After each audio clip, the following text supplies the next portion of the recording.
ఓం శ్రీ కనకదుర్గా దేవి దత్తాత్రేయ, నేను ట్రస్టీ గారితో మాట్లాడొస్తాను. త్వరగా నైవేద్యం పెట్టేసి మేయర్ గారింటికి ప్రసాదం పట్టుకెళ్ళాలి. నేను వేద పాఠశాలకు వెళ్ళాలి, తొందరగా రండి. అవన్నీ తర్వాత, అమ్మవారికి నైవేద్యం పెట్టాకే వెళ్ళు. నేను ట్రస్టీ గారితో ప్లేట్ల కలెక్షన్ గురించి మాట్లాడి వెంటనే వచ్చేస్తాను. ఎక్కువ మంత్రాలు చదవకుండా త్వరగా కానీ పులిహోర పైన ఉన్న జీడిపప్పు కదలకుండా నైవేద్యం పెట్టు. తినమ్మా తిను. నేను వేద పాఠశాలకు వెళ్ళాలి, ఆలస్యం అయితే మాస్టర్ గారు కొడతారు. తినమ్మా తిను. మా అమ్మవు కదా, తొందరగా రా అమ్మా. త్వరగా వచ్చి తినకపోతే నేను ఇవాళంతా భోజనం చేయను.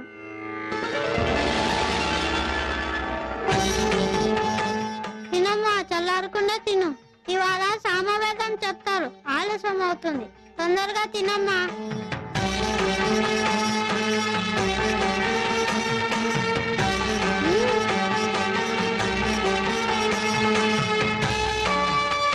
బాగుందా?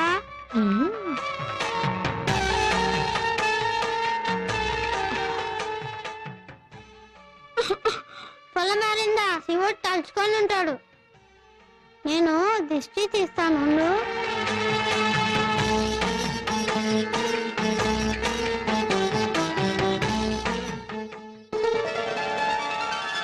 ఆలస్యం అయిపోతుంది, అవతల ప్రసాదం తీసుకెళ్ళాలి.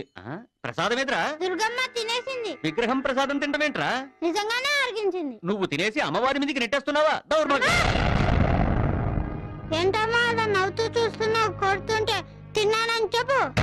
నువ్వు నెక్కేసి బొమ్మనేంట్రా సాక్ష్యానికి పిలుస్తున్నావు? మాట్లాడవే. తిన్నానని చెప్పు, తిన్నానని చెప్పు. నేను తినేసా అంటున్నారు, నువ్వు తిన్నావని చెప్పు. వచ్చి చెప్పకపోతే నేను వేద మనిషి జంజం తీసేస్తాను. చెప్పు. ఒరే, కమ్మని పులిహోర పెట్టి చెయ్యి కడగడం మర్చిపోయావేరా?